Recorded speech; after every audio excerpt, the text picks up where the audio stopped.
Hello, good morning, and welcome to Stories That Made Us, a celebration of 80 years of advocacy with the Cerebral Palsy Alliance. Before we begin, I would just like to begin by acknowledging the traditional custodians of this land and pay my respect to elders past and present.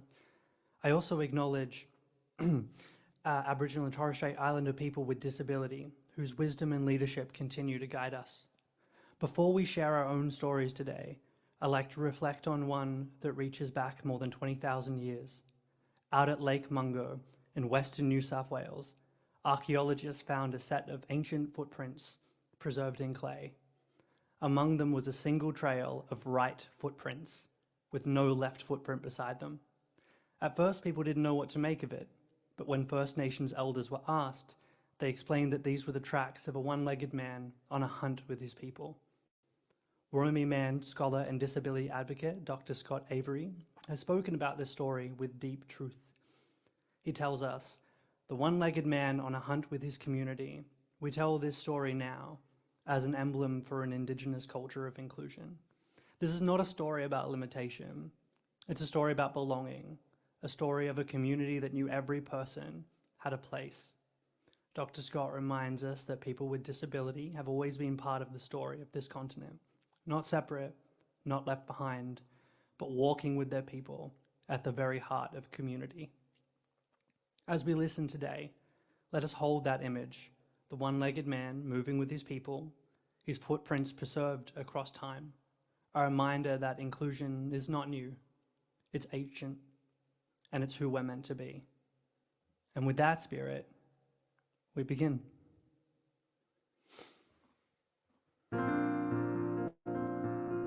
Good morning again. This is Stories That Made Us, a celebration of 80 years of advocacy with the Cerebral Palsy Alliance. My name is Dean Nash. I'll be your host this morning. I'm a singer-songwriter, actor, and theatre maker with cerebral palsy, and I have a 35-year relationship with the Cerebral Palsy Alliance. I've been a client, I've been a volunteer, I've been a contractor, I've been an advocate, and I've been an ambassador. And most importantly, I feel like I've been a friend. So it's an honor to be here. I tell stories for a living. It's what I do, it's what I love, it's what I'm most passionate about. And I genuinely believe that story is told through the lens of honesty and truth and vulnerability, and stories that are deeply human connect all of us, and that's where real change happens. And so what an honor it is to be here and hosting this event. There are live captions available. There's Auslan interpreters here. There'll be spotlight at all times. We do have some slight language and content warnings. Some of the stories and themes today touch on exclusion, institutional life, medical trauma, and language that we no longer consider acceptable as part of our community. But in the 80 years that Cerebral Palsy Alliance has existed, the discourse around disability has changed and continues to change rapidly. Cerebral Palsy Alliance predates the first disability pension. It predates the national recognition of disability rights. From the humblest beginnings, it's grown alongside the disabled community, learning as we learn, changing as we change, and supporting every single step.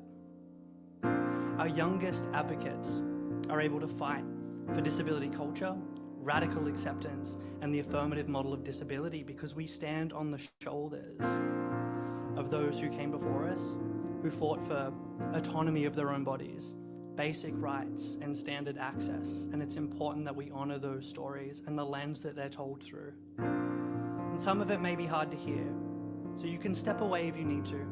And we do have resources available in the chat if you need them. This morning, we're going to take a journey together through our history, through personal stories, and through moments big and small that brought us here. Because our story isn't just written in policies and programs, it's written in people. And to begin our journey, we're going to go back to where it all started, 1945, when Neil and Audrey McLeod, motivated by the love of their daughter Jennifer, brought together parents and allies who refused to accept a life of limits for their children. from a borrowed hall out in Mossman to the building of McLeod House. They built just not a centre, but the start of a movement. McLeod House was more than just bricks and mortar. It was a home for children and families from across the state. One of my favourite stories is a story of parents who worked every single weekend to help build it. And they didn't just fundraise, they picked up hammers, and they picked up lumber, and they picked up screwdrivers, and they built this place and this movement with their own hands. I'd like to welcome Maria and Lindsay. Maria and Lindsay have a love story. And that love story started at the Spastic Centre, the very first school and therapy site. And they're here to share some memories of those early days, community life, and the foundations of advocacy with the Cerebral Palsy Alliance. Welcome, Maria and Lindsay.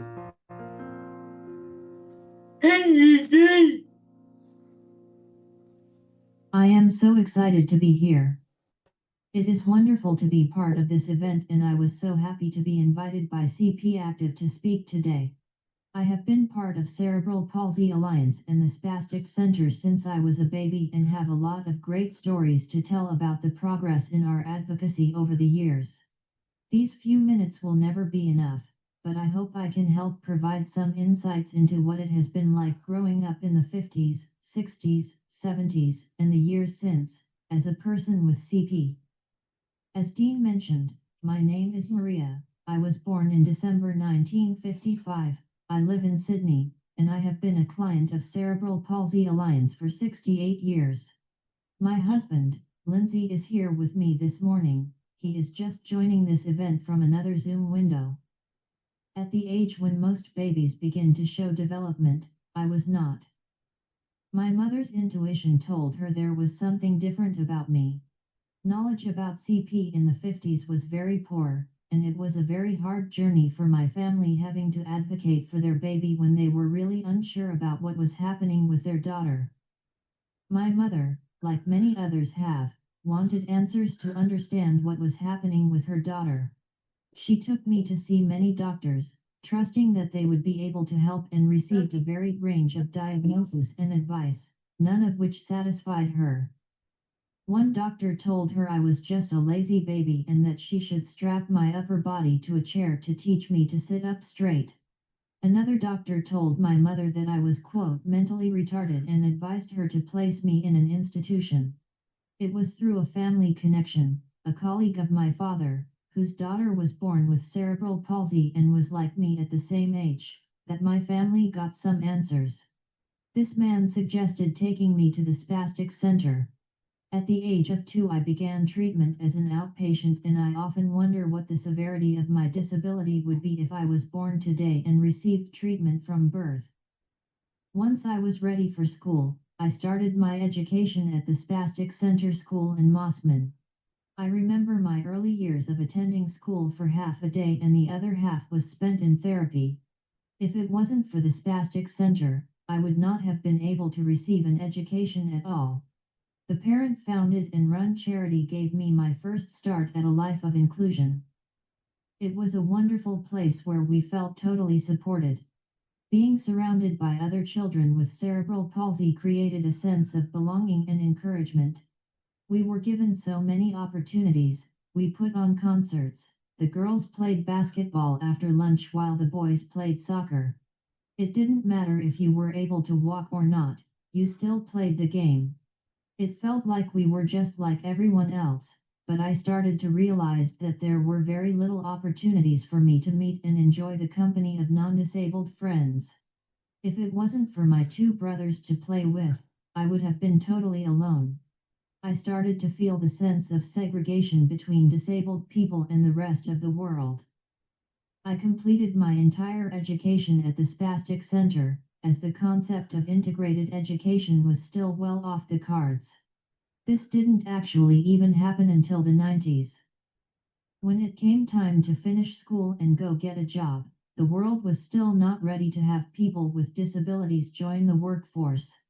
For us here in Sydney though, the Spastic Center had developed a very unique employment opportunity, called Centre Industries. Centre Industries was groundbreaking for the time. as it was the first employment opportunity for people with disability that we knew of, potentially in the world. The McLeods, the founders of the Spastic Center, were ahead of their time, and they advocated for us and designed a way for us to have real jobs and prove our value. There were 500 employees, half with cerebral palsy and half able-bodied, all working alongside each other making telecommunication parts. This was a milestone in our advocacy for the right to work and made a huge impact on me for the rest of my life. It was at Center Industries I met my now husband, Lindsay. Lindsay's story is like mine and many others of the time, where his family fought for him to have a real and valuable life even though the world was against it. Lindsay was born in Perth in 1942, a time when even less was known about cerebral palsy. After many years of looking for answers, Lindsay's family also sought the support of the McLeods and the Spastic Center after reading an article in the Woman's Weekly. They sold their home in Perth and moved their whole family to Sydney so Lindsay could have an education and hopefully a full life. We were young and in love, and I can tell you, there were a lot of opinions about us being in a relationship. In 1986, Lindsay and I married. Many people, including mothers of other children with cerebral palsy, ridiculed my mother for allowing our marriage to take place. We had both lived with our parents before getting married and relied on their support. But we were determined to live together independently and to prove to the world that we could do it without any help. In many ways, we are still as fiercely independent in our mindsets now. Accessible housing wasn't a thing in the 80s, so finding a home that suited our disabilities was extremely difficult. We had to negotiate with landlords to give us a chance. Then after some time, we were able to buy our own place. In the early 90s, the revolution of integrated employment was starting. Of course, I wanted in. I secured myself an administration position at my local RSL club. It was the first time in my life I was on my own in a work situation and responsible for myself. It was also the first time my new colleagues had met anyone like me. Although Lindsay and I use powered wheelchairs now, we were once independent in walking and could drive, get around as much as we wanted, and we have traveled the world together. We get some help from family and friends, but we always advocate for ourselves to be as independent as possible. I've always said, don't tell me I can't. Lindsay and I are so proud to have accomplished so much in our life, and this all started with our parents advocating for our rights and the opportunity we got at the Spastic Center when we were children. We have competed in sailing competitions with sailability all across the world. We have explored Ayers Rock, seen Buckingham Palace and the Eiffel Tower. We have climbed Mount Kosciuszko, and I have written and published 2 books to raise awareness that people with CP can do anything they desire. We continue to advocate for our rights as aging people with CP and want to see better accessible travel options, including flying and cruising. Everyone should be able to see the world. It is families like ours and the McLeods that fought for us back in the 40s and 50s that paved the way for our advocacy today. Happy 80th birthday to CPA. May you continue to enrich the lives of babies, children, and adults with cerebral palsy, as you have enriched mine. Thank you. Thank you.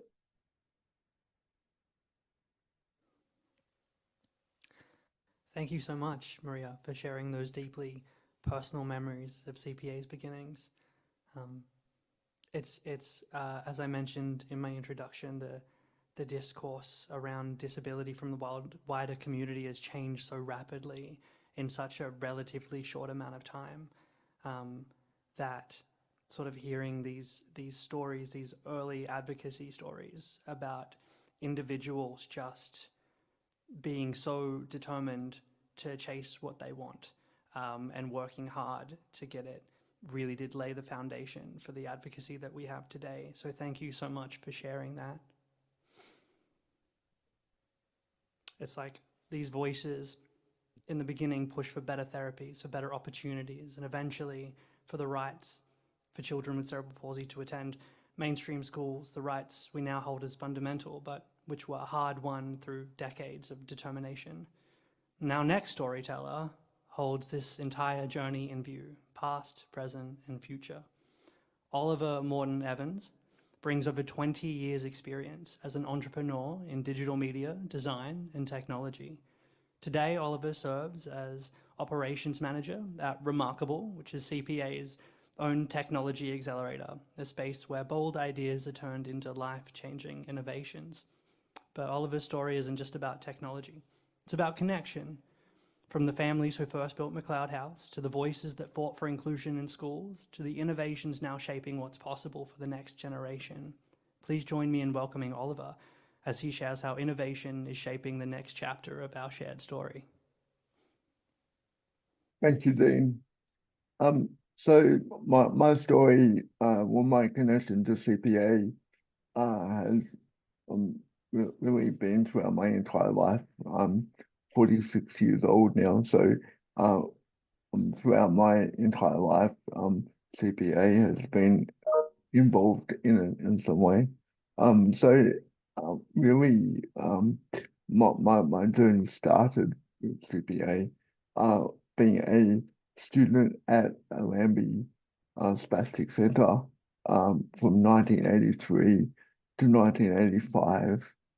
And during that time, my father, Michael, served as a board member and then vice president of the Spastic Centre between those years. We moved from the Northern Beaches to Mossman in 1986, and therefore I moved school to Mossman Spastic Centre in 1986. During this time, my father was involved in roundtables conducted around inclusive education, which involved the Spastic Centre and the New South Wales Department of Education. Because my father, really both my parents, could see that I had the intellect of any person. So they really encouraged me to focus on what I was capable of, which was definitely my intellect, which unfortunately at the time I just wasn't able to receive that required level of education at the Spastic Centre.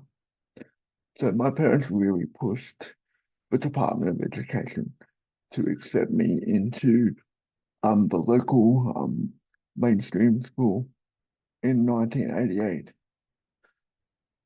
Fast forward almost 10 years, I was nominated for Young Australian of the Year in 1997 for founding the Association of Disabled Students in Mainstream Schools, which I did in collaboration with the Spastic Centre, which really brought a lot of students who were possibly isolated. So students with cerebral palsy that were isolated in mainstream schools and really not able to connect with each other. So I believe we had over 500 people on our list of people mainly in New South Wales that brought together, which allowed us to bring people together to talk about the issues of really being the only student in their school with cerebral palsy. And I like to think of this as really like an early incarnation of where we are today with CPActive. So moving forward, I can say now that I've been the founder of three businesses in digital media design and technology, and that's included my first job, well, my first project, which was developing all of their online game content for the Wiggles. And I served as the Wiggles digital media designer for 7 years. I have also run my own animation studio where we've developed award-winning animated music videos, where I've led a team of over 15 artists. And after then, I founded a medical technology startup, which, among other among other accolades, received a $1 million federal government grant. So just forward to today and what I do now. So I have been with Remarkable for 10 months now, and as everyone here is involved with CPA, I probably won't go into what we do at Remarkable, but I'll just share what I do at the company. So I'm the operations manager, so I pretty much help with all of the technical aspects of the company and make sure everything's flowing smoothly with all of our databases and technology platforms that we run. I just want to really leave a comment around my belief around advocacy. I really am a firm believer in the power of action over just talk. While systemic advocacy is important, the most powerful advocacy is just by doing and involving oneself in communities that have limited experience of disability. Being a non-disabled person's best friend, co-worker, romantic partner, or business partner is the best form of advocacy there is. Thank you.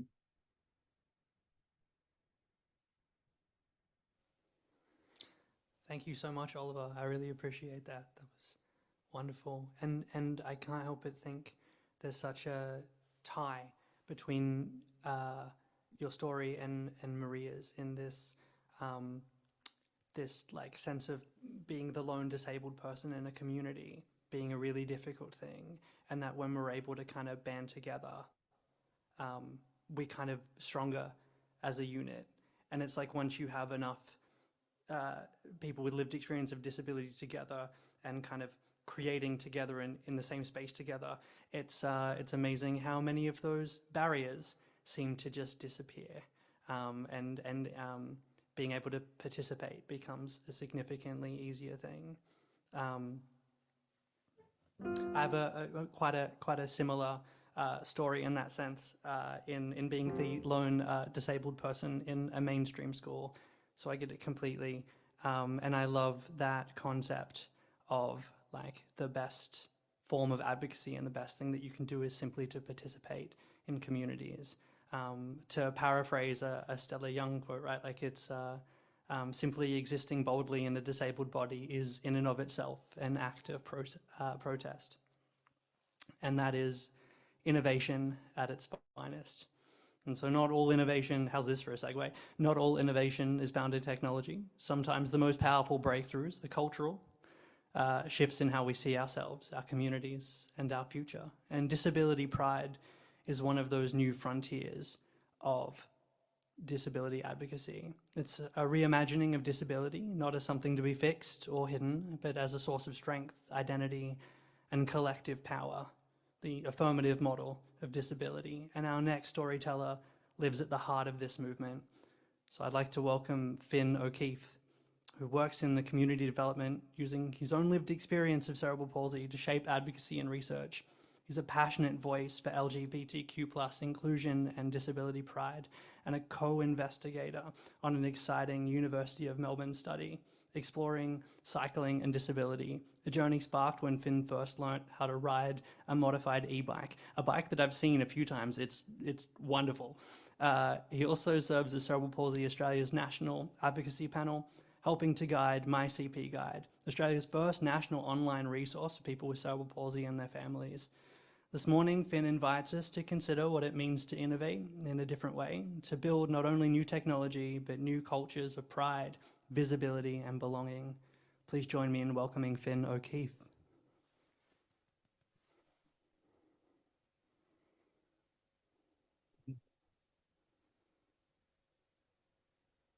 Thanks, Dean.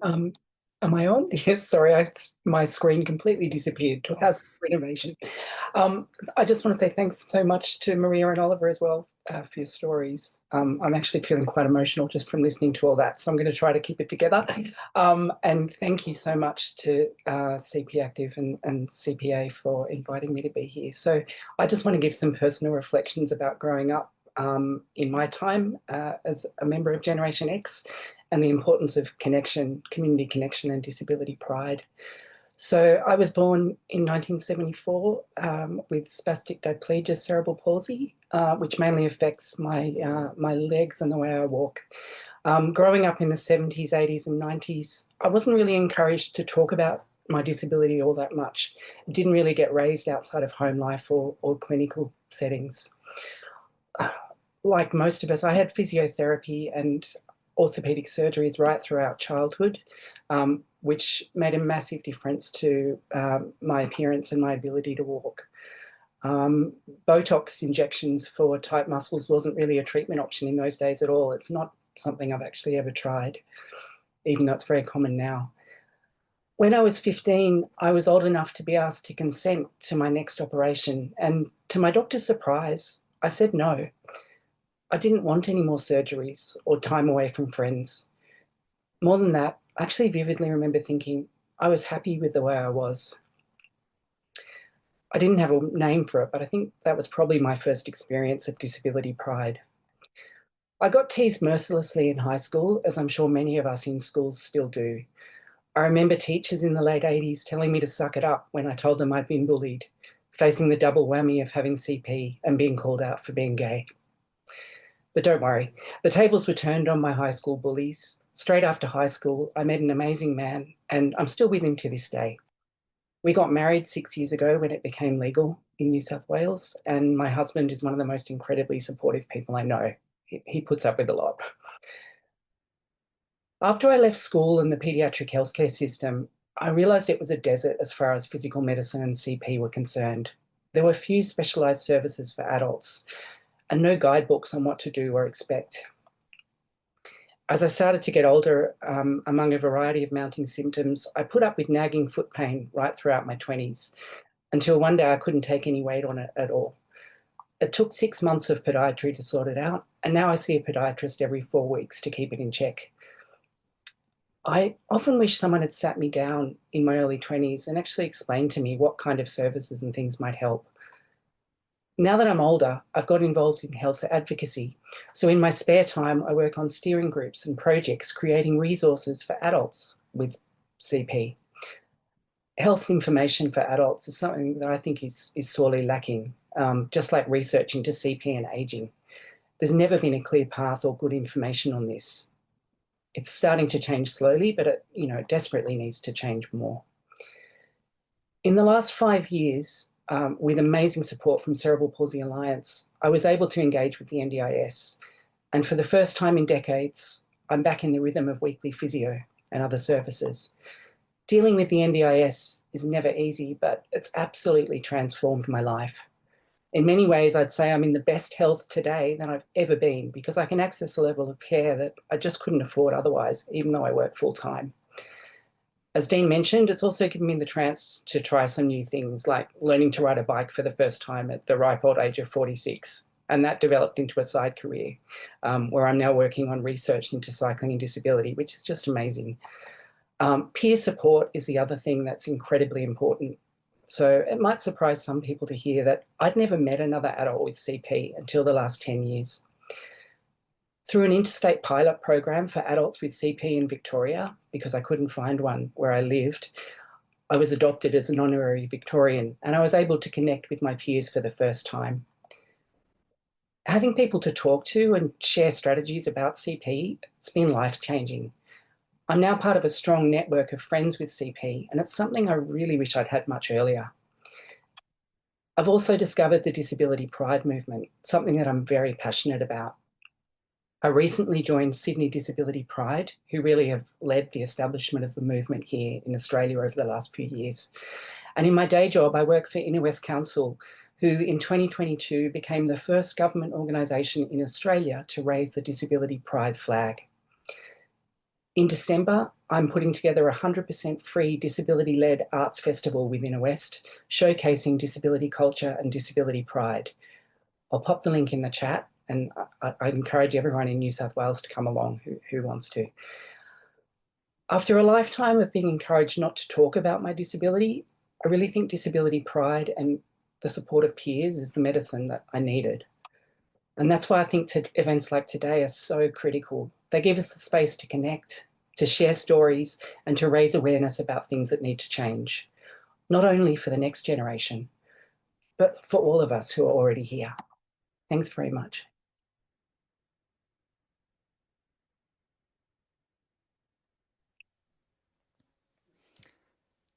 Thank you so much, Dean. That was really wonderful to hear, and it's such a great trajectory that this this event has had. Like, speaking from the origins and kind of watching the shift happen speaker from speaker is really wonderful. In July, walking through the CBD and seeing the disability pride flags up around the city, at the moment I'm right near Town Hall Station. And on my way here or through that month, I would detour just a little bit just so I could walk past the Disability Pride flags in the lead up to the Disability Pride Fest at Town Hall. That was really, really, really wonderful. And it's amazing to kind of see these, like, I guess, new methodologies of disability pride. Not that disability pride is in and of itself a new thing, but these new methodologies and new ways that it's spouting through, and watching that develop is incredible. We're starting to speak beyond the social model, beyond the idea of dismantling barriers, and more to the establishment of disability culture, and kind of shouting from the rooftops about the disability community being just that, a community with its own culture and its own sort of rich lens of the world, and that it's one that's not only here to be accepted, but one to be celebrated and valued. And seeing the work that is coming out of, like, Disability Pride Fest Sydney, and the work that you're doing with Inner West Council, kind of watching that grow is such a pleasure and such a joy. So thank you for being here and sharing. So we're going to take just a little stretch break for the next 5 minutes. Do feel free to crank your speakers up, because the music of DJ Cooper will be blaring as we do. And then when we come back, we have a few more wonderful speakers and a small little musical interlude from me, but that's fine. So we'll take a quick 5-minute break, and we'll see you all back here. Thank you so much.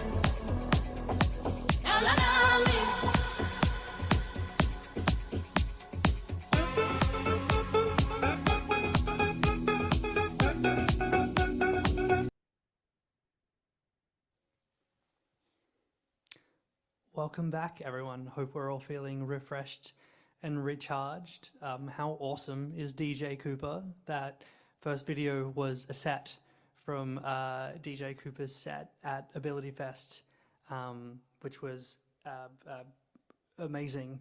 And DJ Cooper is not only a brilliant artist, but also an advocate for inclusion in the mainstream arts world. And his work reminds us that creativity can be a powerful force for change, not just entertaining us, but opening doors and challenging expectations. And speaking of change, our next storyteller brings us into a conversation about something we all experience every single day: language. Words have so much power. They shape how we see each other, how we see ourselves, and even what we feel is possible. CPA has been part of this evolution from its early days under a name that reflected outdated, harmful attitudes to today as Cerebral Palsy Alliance, a name that celebrates partnership, progress, and pride. Who better to speak to the power of words and representation than Hannah Diviney? Hannah has been connected to CPA since childhood and has grown into a force in her own right. A writer, disability advocate, actress, screenwriter, speaker, and media personality who has captured international attention. You may know her from her viral petition calling on Disney to create a disabled Disney princess, or from her successful campaigns prompting Lizzo and Beyonce to change ableist lyrics in their songs. Hannah's debut book, I'll Let Myself In, explores what it means to come of age in a world not built for you. She's also broken barriers in the arts, making history as the first disabled person in Australia to perform a sex scene on screen, and starring in the critically acclaimed series Latecomers and the feature film Audrey, which is a film that I love, by the way, and written by a good friend of mine, Lou Sands. I've watched it like 25 times. I think I can quote it, Hannah. It's wonderful. Your performance is excellent. And Hannah Thank you, Dean. I'm going to test you about that later.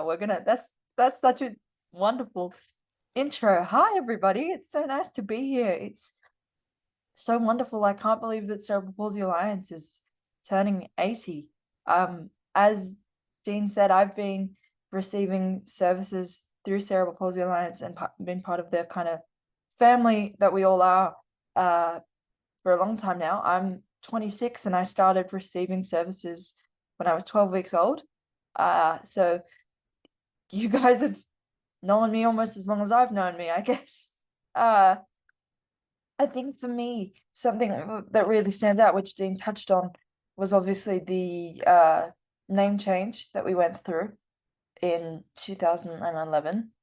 I was 12 and had kind of started understanding that the word spastic didn't feel so great and wasn't culturally applicable in the same way that we used it in a medical context. I really disliked the fact that it meant a lack of intelligence or a lack of control, like a lack of emotional equilibrium, because that didn't feel true to my experience of cerebral palsy or the experience of so many other people that I knew.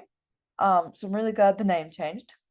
And I think that is just indicative of the progress that Cerebral Palsy Alliance has been able to make. And I'm really proud and happy to see that as we enter this kind of new era of disability pride, that the organization is continuing to change and grow. I think that's really important, so that in another 80 years, the legacy is still strong and so much more multifaceted as well.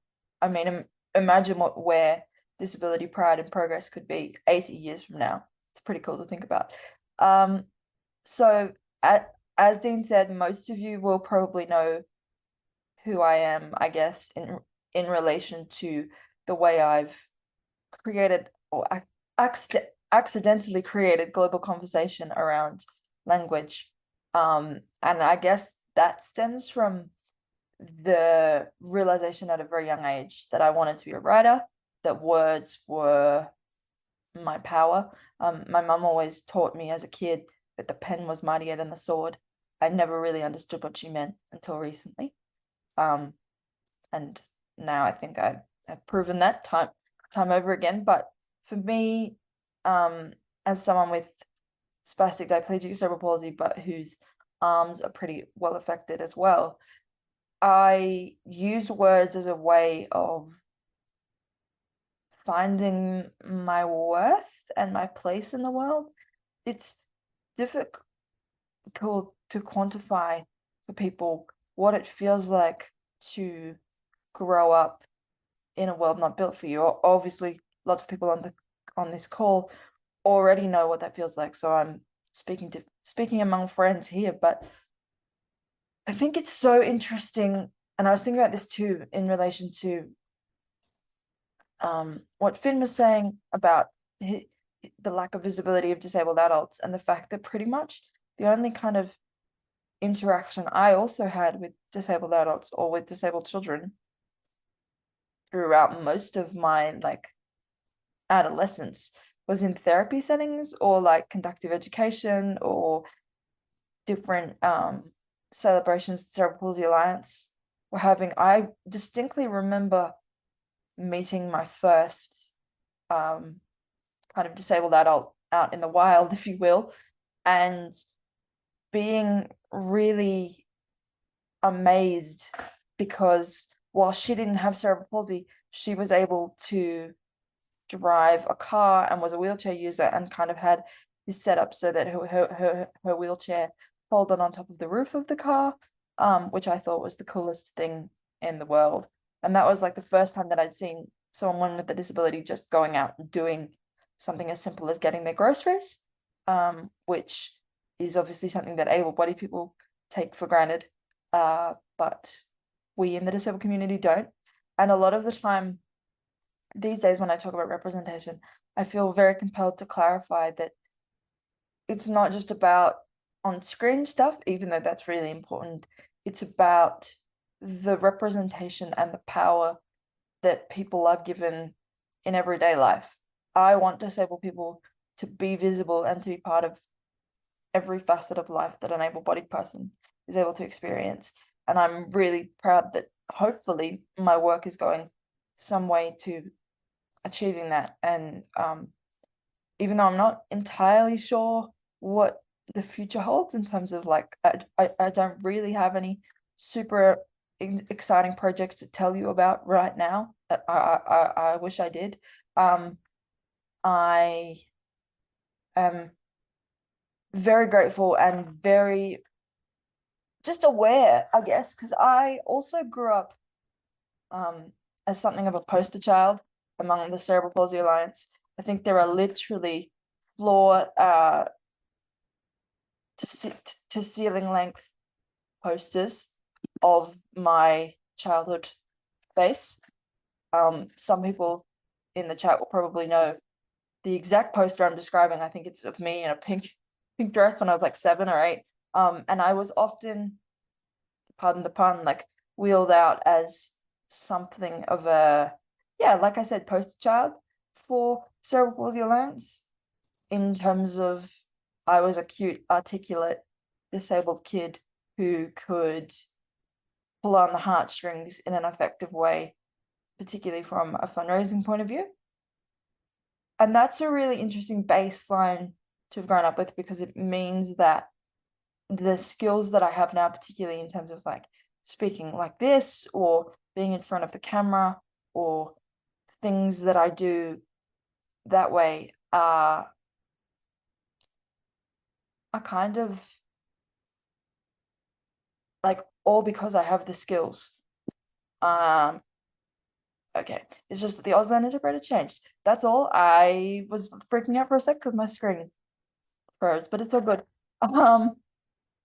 So yeah, I wouldn't be doing what I'm doing without the skills that Cerebral Palsy Alliance gave me, even if sometimes the way that I earned those skills has led to some complex feelings and things that I'm still unpacking, which is why I'm also so proud to be the co-founder of the Crazy Cozy Climb, which is the first event that Cerebral Palsy Alliance has had, which puts the people with, which puts us as people with cerebral palsy like in the room, in charge, gives us more agency.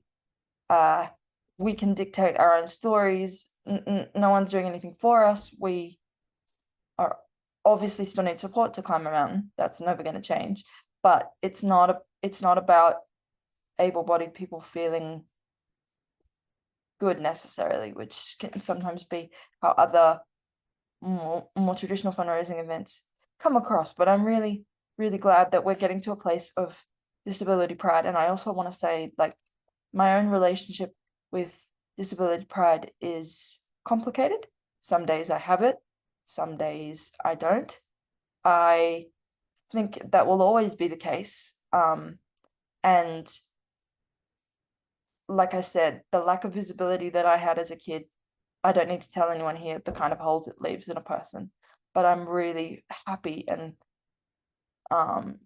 hopeful, I guess, with things like CPActive and things like what I'm doing and what so many other people here are doing, that hopefully the generations of the future will not have those same holes. Not just because they see stuff on screen. I am writing a screenplay that I'm really excited about. I'd love to do a feature film, and I can't wait to tell you more about it when the time is right. But just I want to be, like I said, for people to be able to see disabled people doing everyday things. Representation doesn't have to be extraordinary. There's power in the ordinary too. And I know that for so many of us, like, we grew up with road safety ads or Paralympic glory as like our only forms of representation. And while I want to be sure that, and I'm happy and I'm proud that, like, people like me or Dylan Alcott or Chloe Hayden are providing an alternative, I also don't want there to be any pressure on anyone to be like us either, because I think that's not the right way to do it. And there's no such thing as a perfect advocate or a perfect disabled person. And I think it's really important that we allow people to exist in their own unique ways. And again, I wouldn't be able to do any of that or have any of that thought without Cerebral Palsy Alliance and the people I've met along the way and the community that I've slowly been exposed to. Thank goodness for social media as well, which has made so much of the disabled community more accessible and free thinking, I guess. Amazing. Thank you so much for sharing. I love talking to other writers. There's just this immediate vulnerability and honesty in the conversation, and I resonated with so much of it, especially saying around the name change, how it felt like the previous name of Cerebral Palsy Alliance just didn't truly register with you, and I remember having that same feeling in that I would never. There was so much thankfulness around a lot of what I was getting from the organization, but I would never outwardly mention the name to people. Like, I think I called it something else entirely, and there was a duality to that of being involved in something, but also feeling a little disconnected to it. And then the power of that name change meant that all of a sudden I was now willing to wear the badges. You know, like I was now willing to kind of publicly acknowledge the organization and to be part of it wholeheartedly. And I also think, like, just as an aside, seeing the name change and seeing how swiftly but also like gently and thoughtfully that was done, and how well it was embraced by like the wider community who had obviously known the Spastic Center for so long, inadvertently meant that, like, when the Lizzo and Beyonce stuff happened, I subconsciously knew that changing that language or having that conversation wasn't impossible, even if it's not like the outcome that I foresaw. I didn't know lyrics to hugely popular songs could be changed as easily as that, but they can. And I think in part it's the name change that helped sort of me to feel like I had the right to say, hang on, that language isn't okay. Yeah, and I think, you know, in all aspects of Cerebral Palsy Alliance, this ability to grow and change with the community, as you know, that even the change in approach from when you were saying, you know, the fundraising drives. You had the photos with the pink dress. I had photos of me rollerblading down a street at 9 years old. So I feel you entirely, and watching that that change from this sort of like for us to with us has been such a wonderful shift. And that again, yeah, as you said, has given us sort of permission to take ownership and to take the fight out, knowing that, you know, that the community kind of does have our back. So thank you very much, Hannah. Appreciate the chat.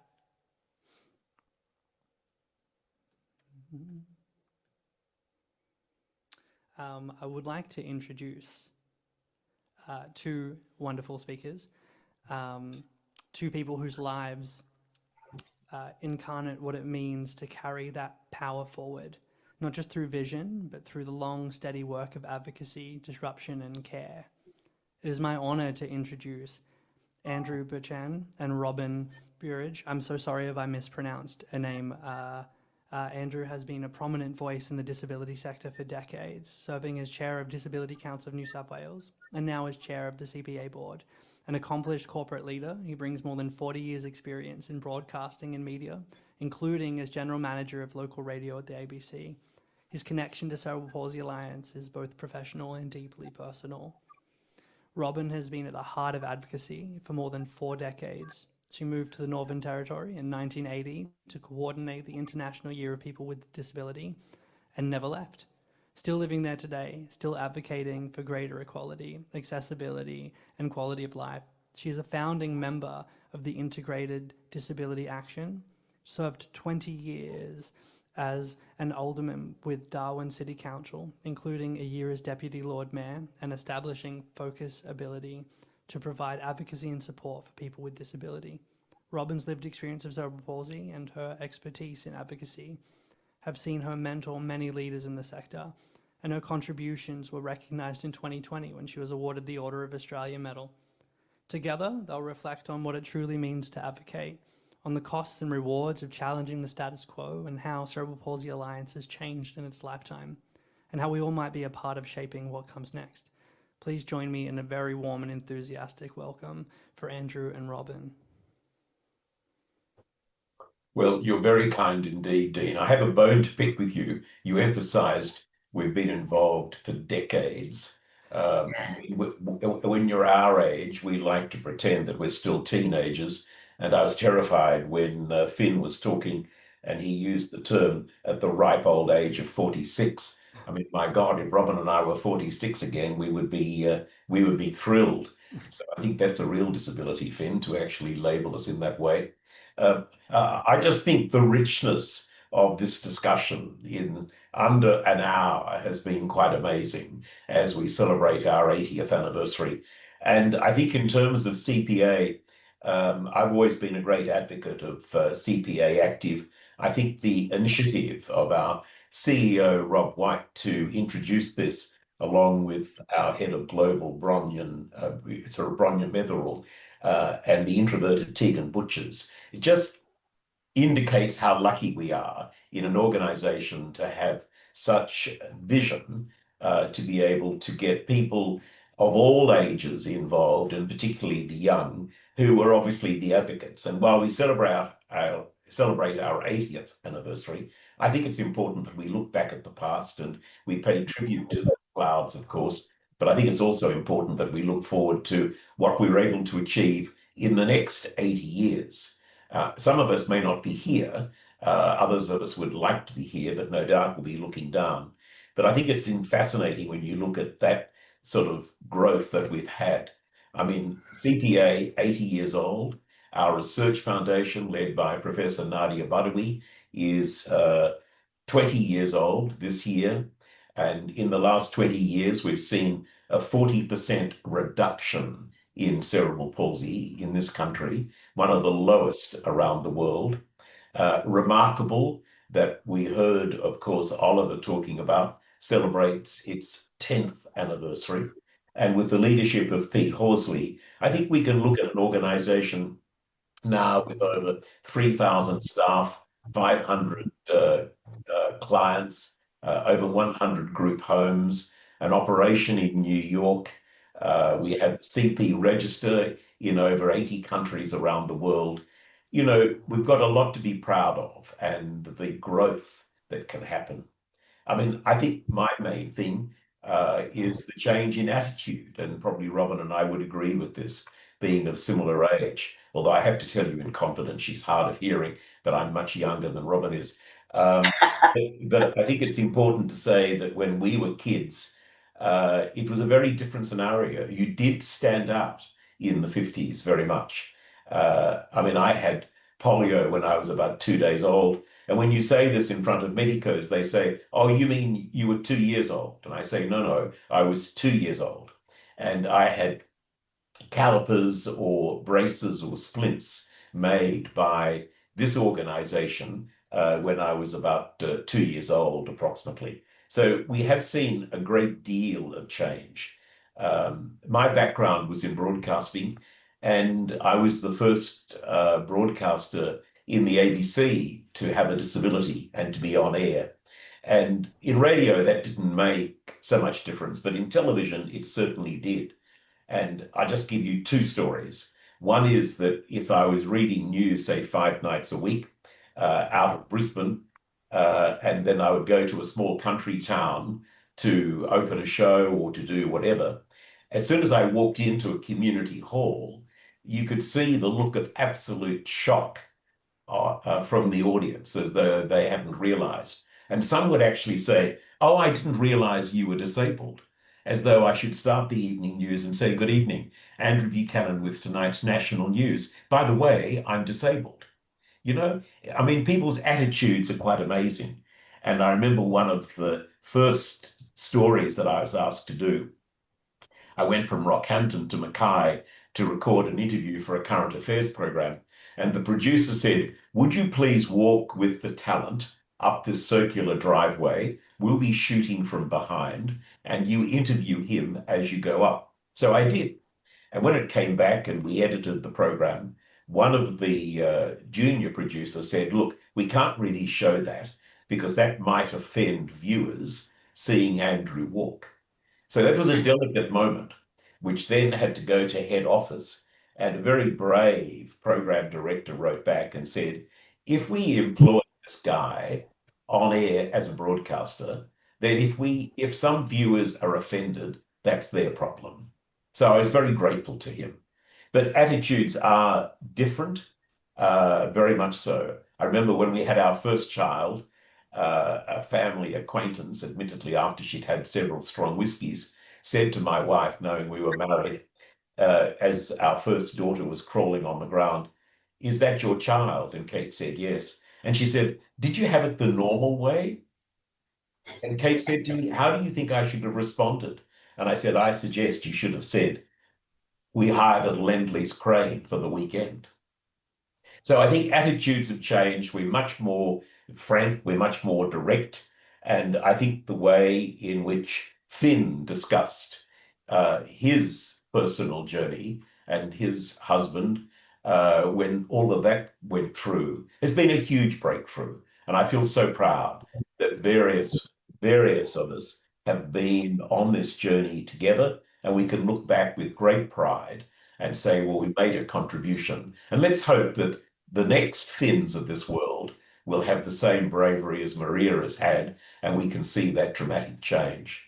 Now, Robyne, you're the most introverted person I know, and I'm not sure if that's because of the heat in Darwin or if it's just your drive and doggedness to make a contribution in life. Thank you, Andrew, for that introduction. I'm not sure I should say anything else after that. Two things I will say, though. Andrew talks about attitude. In the International Year, there were two bumper stickers. One, of course, said, "Break down the barriers." That was the main theme for the International Year in 1981. But there was a better bumper sticker than that, and it said, "Your attitude is my greatest handicap." So that just supports exactly what Andrew has just said. and I fully agree with that. Can I firstly just say thank you to the organisers for allowing me to share this stage with so many amazing people whose stories are just unbelievable, and they're doing it at a lot younger than when Andrew and I sort of started doing this advocacy thing and speaking out about disability. Some of your stories are absolutely amazing, and I can only encourage you to keep doing what you're doing. I should just say that we had Oliver on our news last night. Oliver, I think you've had a slight dispute with Virgin Airlines, and good on you. It is very difficult for people with disabilities to travel, and you came over extremely powerfully. What can I say about me? Well, I'm 80. I turned 80 on the 29th of January, so I'm as old as this organisation, which in those days was known as the Spastic Centre. Or as I said to Andrew in a message last night, they used to sometimes call it the Plastic Centre. Fortunately, of course, the name changed, and yes, that has been amazing. The other thing people say, and I don't know whether you've been asked this, and I still get asked this, can we catch what you have? And of course, if I don't like the person, of course I say, oh, yes, you can, and they run a mile. But if I like them, of course I say, no, you can't. I went to the Mossman Spastic Centre from the age of 4, and I didn't learn to walk until I was about 6, I believe. I'm one of 5 siblings, and my dad was a single dad. My mum, I don't remember very much about her, but in the early days of the Spastic Centre, your mother had to go over and do what was called a day. And this was when the Spastic Centre was in Mossman, which is where it was initially, of course, in Queen Street, just down from the zoo. And the mothers used to have to toilet other or kids and feed them and do all the cleaning. They used to do them with those big industrial scrubber polishers.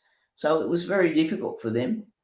And as it was said at the beginning, the fathers actually built, the first building they built was actually at Mossman, the Spastic Centre, when it started. Yes, it was an old house right on Queen Street, but then they built 3 levels of the Spastic Centre.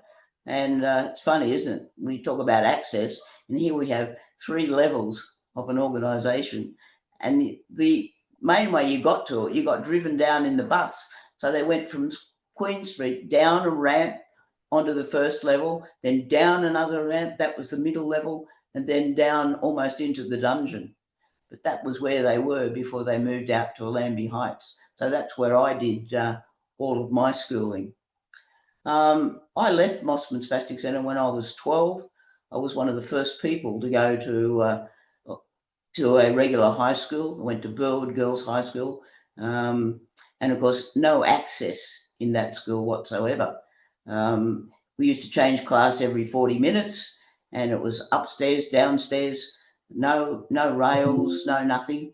And when I talk to kids in school, I say, oh yes, there was one rail, I seem to remember now, and that was up to the principal's office. And then I say to the kids, oh, well, I'll let you work out how I know that was where the only rail was. After I left school, I went and worked for the Crippled Children's Society. Boy, we had some wonderful names, didn't we? They are now the Northcott Society, I believe, and their main headquarters is now out of Parramatta. It used to be in Surrey Hills, and I was their public relations officer. And from there, that's when I got headhunted to move to the Northern Territory to coordinate their International Year for the Disabled. Never been to the Territory, didn't ever think I wanted to go, and here I am, still here. Myself and my wonderful partner, Ron, who passed away in 2019, just a wonderful support to me, and just believed in everything that I did and was there. The Northern Territory government looked after me very well, and together we have established a lot more services and facilities in the Northern Territory. Initially, of course, people thought, oh, the Territory's different, you don't have the same needs or wants or desires. Well, yes, we do, we did, and we do have. Yes, we now have the NDIS for all the good and bad things that it is, mostly good, but I think it does totally discriminate against people with cerebral palsy who are over the age of 65, because I honestly believe that we should be getting that same level of service that people on the NDIS are. Like so many others, you would be receiving, that are my age with cerebral palsy, you would be receiving an aged care package. There's 3 levels, and I'm on the top level, and for me that means I think 63,000. Sounds a lot of money, but when you have to have therapy every day and you have a support worker coming in and you need transport to get to and from places, it doesn't go very far and it doesn't last very long. Advocacy, I think, is the greatest thing that has ever happened, and it's so great that we now talk about, we need people talking about this who have got lived experience. I don't say we know it all, because we don't. We all need to help one another, but having advocates with lived experience of disability helping others really makes a huge difference.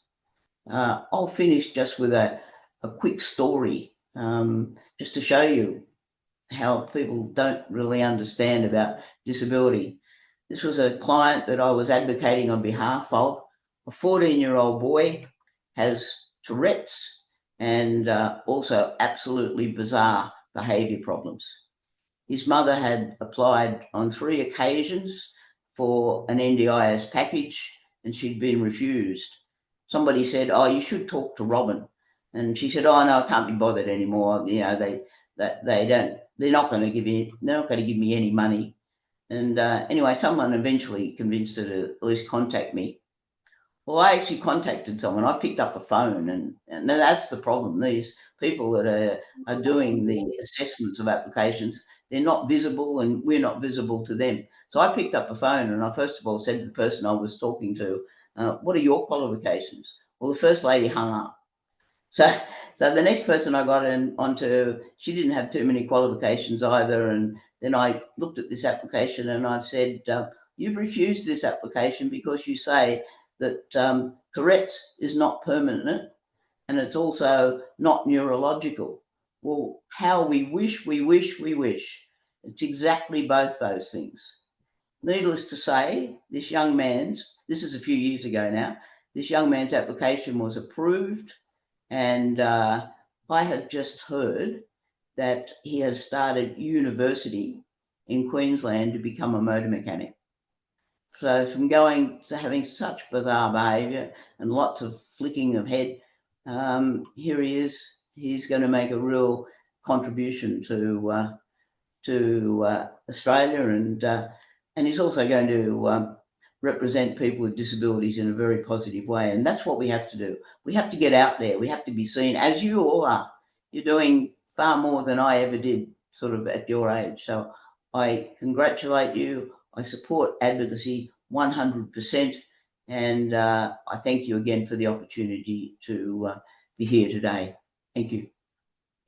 And Dean, can I just add how grateful the CPA board is to CPActive and the contributions that you have made and continue to make. And I know that politicians are now starting to listen. I mean, I know, as Rob White would agree, the New South Wales Minister for Disability, Kate Washington, is a huge advocate of CPActive, and we have to encourage that, I think, at a national level. So from the oldies, Robyne, who's much older than I am, and myself, we're very grateful to be included. And I did warn you, Dean, that Robyne is very modest and introverted and hardly says a thing. So you'll understand the talent that comes from the deep north. Thank you. And I'm very grateful, particularly to the McLeods, Audrey and Neil McLeod and their 2 daughters. Without the Spastic Centre, I certainly would not be here. I had physiotherapy every day and hydrotherapy every day, and I wore those long jointed calipers and things. But I've told Andrew the story that most people, I think, would have seen Forrest Gump running along the streets. Well, it made me laugh because I have to admit, and this is a huge admission, and it wasn't just me. Lindsay Dallman would probably remember people doing this. We used to get picked up in special buses to take us to and from school. And as I said, we wore these horrible jointed calipers that were heavy and hot. We used to get up the back of the bus and take the screws out. And I'm ashamed to admit, not only take the screws out, but we threw those screws out the bus window because it took the orthotists so long to put a few screws in. They were so busy that you would be without your calipers for anything up to 2 or 3 weeks. And, you know, to get a day's break from those was just wonderful. So I certainly don't recommend that people do that. Of course, they're carbon fibre now. I'm actually wearing some carbon fibre splints now, and I walk with those, and they're wonderful. But boy, haven't we come a long way. We have. We've come such a long way, and like I mentioned at the very beginning of the event, the younger advocates doing what they're doing now, standing on the shoulders of titans of the movement, such as yourselves, and really thankful that you're here speaking with us. It's been wonderful. You mentioned that people would ask, like, can you catch it? I used to get that as a kid as well, and my favorite thing to do was just to sneeze at them violently and then look very surprised and very like, oh, if you start limping, go see a doctor immediately. You know, I used to put the fear in them a little bit. That was always a fun time. But thank you both so much for sharing. We're going to welcome now, I guess, one of our newest generation of advocates. We have Kobe Wood. Kobe is a passionate and creative musician and currently a participant in CPActive's Young Changemakers. Young Changemakers is a leadership and advocacy program designed by and for young people with cerebral palsy to support the next generation of leaders and advocates. Welcome to the stage, Kobe. Thank you, Dean. I'm going to say a short extract from a poem I did with Young Changemakers in the last few weeks. You don't look disabled. Why can't you work 5 days a week? Over half of diagnosed cerebral palsy between 1970 and 2003 were mild or invisible. But when most people think of cerebral palsy and other disabilities, they immediately think of extremities. Heavy steel cap boots, concrete shovels scraping against the bitumen through dirt, rock and clay, the trudge to the next pile, street after street, block after block, dusk to dawn, day to day, week to week. The labor-intensive work, ignorance of the body's degradation to conform. How long can the trudge continue? Moving from a 5 to 3 day week was met with a harsh Moving from a 5 to 3 day work was a harsh reality and accessibility requirement that took extensive time coming to terms with. The presumption of capability of appearing able-bodied pushed me beyond my limit, often disregarding, masking my disability when it became visible and evidently impacted my physical and mental health. The realization that conforming to the able-bodied narrative was not sustainable, yet setting out those changes that I required in the workplace come with its own anxieties and challenges. Constant day-to-day questioning of, you are already doing 5 days a week, why can't you just continue? You don't look like you have cerebral palsy, or why don't you get that fixed? This is the frustrating narrative of the able-bodied expectation of capability and consistency, created through visibility bias, media representation, medical model dominance, and stories of tragedy and triumph, overcomer or sufferer. This consequently erases the reality of disability, minimizes the struggles and impact of invisible and visible disabilities. dismisses the liminality of disability and reinforces exclusion. Can only just push the envelope until it pushes so far into failure and breakdown. The trudge is not always visible, but it is constant. It demands silence in exchange for acceptance. The trudge through pain, through exhaustion and fatigue, past reason, the cost, the degradation of mind and body, sense of self-belonging,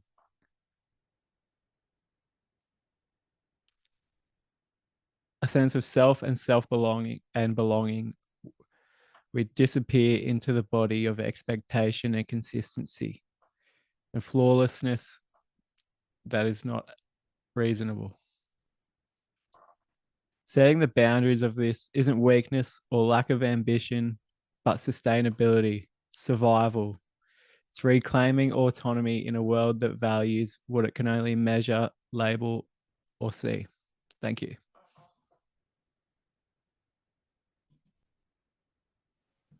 Wow, that was stunning.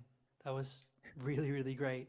I feel like it was such a beautiful thing to end on, in that it was a very succinct encapsulation of everything that's been spoken about in the session so far. And that was, yeah, fantastic. Thank you so much for sharing. Thank you, Dean. Thank you, everyone. Unfortunately, our final speaker set for today, Ellie, is no longer able to join us this morning, but she's a powerful voice in advocacy and passionate about seeing change, and we thank Ellie for her dedication to advocacy. So I am a theatre maker, and I have a little show called Dean Don't Dance, which is a little cabaret about untangling from the societal narrative of what disability is, and encapsulating who I actually am. And this is a piece from that.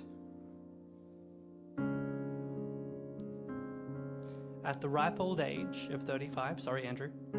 At the ripe old age of 35, I wear the mantle of disabled artist proudly, if not entirely by choice. I feel like it was thrust at me like a uniform of non-conformity, and it took a while to get used to it. I've grown to like the way it fits.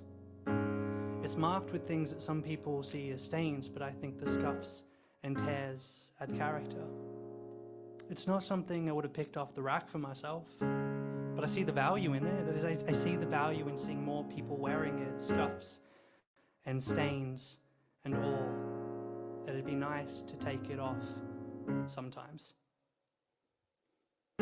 Don't get me wrong, I like the way it feels to wear it and have my identity validated, because I am disabled and I am an artist, and as like wanky and blur as it sounds, my art is my innermost self made tangible, and disability is stitched into its seams, and I like that, and I like me.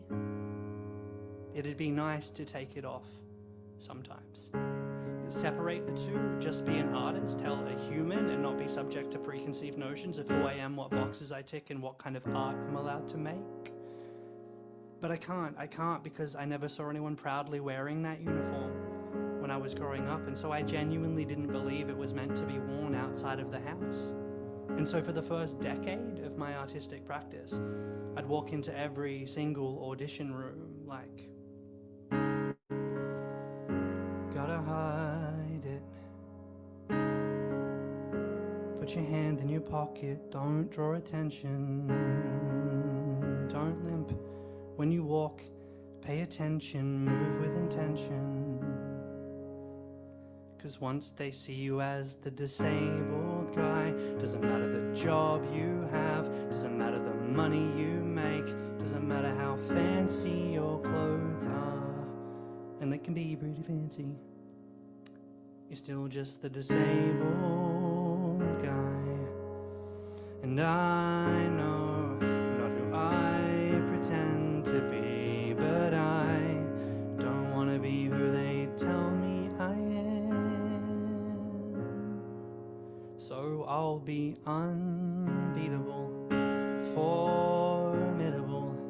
Work harder, be smarter, be different on my terms. Unbeatable, formidable. Work harder, be smarter, be different on my terms, and I'll see that I'm not who they tell me I am if I'm who I want to be.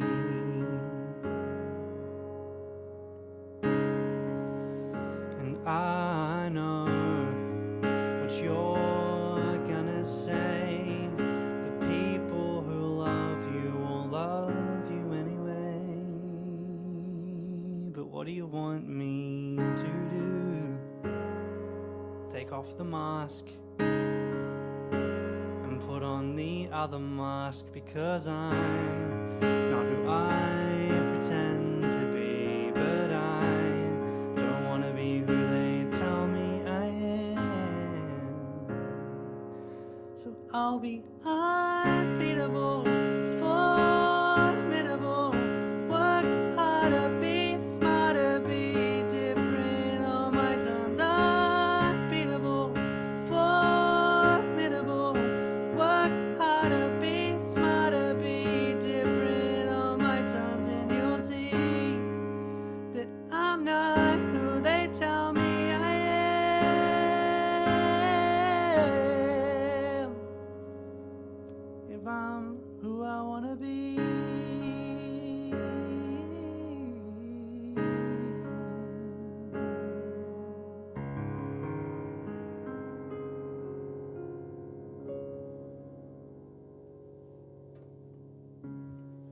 Thank you. And thank you so much, everyone, for being here. What a pleasure and honor it was to host this conversation, this incredibly rich and vibrant conversation that stretches 80 years of support and strength and community and power. And it's been remarkable to be a part of it. Thank you so much to all of the speakers. Thank you to Cerebral Palsy Alliance, and thank you so much to CPActive for continuously bringing me into this room and these conversations. It's a joy. Thank you for hosting them, for creating this space. And thank you to everybody who attended today. It's been wonderful. And with that, I hope you have a wonderful day and wonderful week, and we will see you next time. Thank you so very much.